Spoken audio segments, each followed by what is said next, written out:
Use a crowbar to pry off the rainfall sensor cover.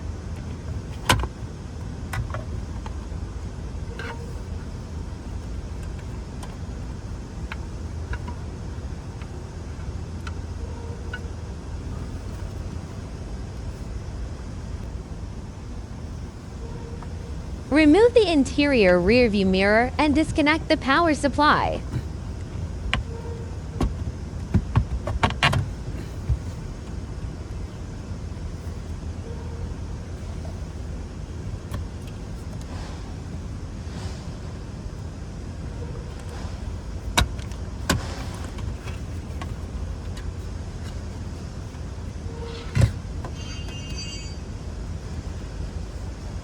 Remove the rain sensor power supply and connect it with a Y cable.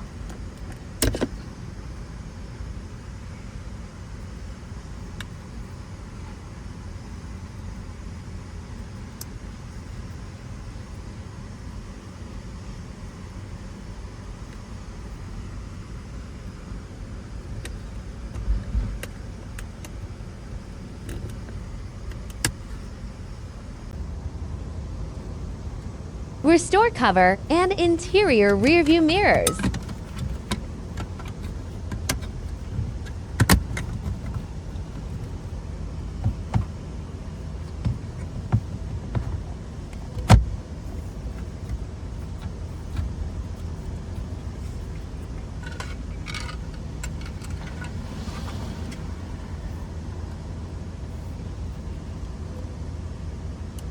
Connect the power cord and install the camera host.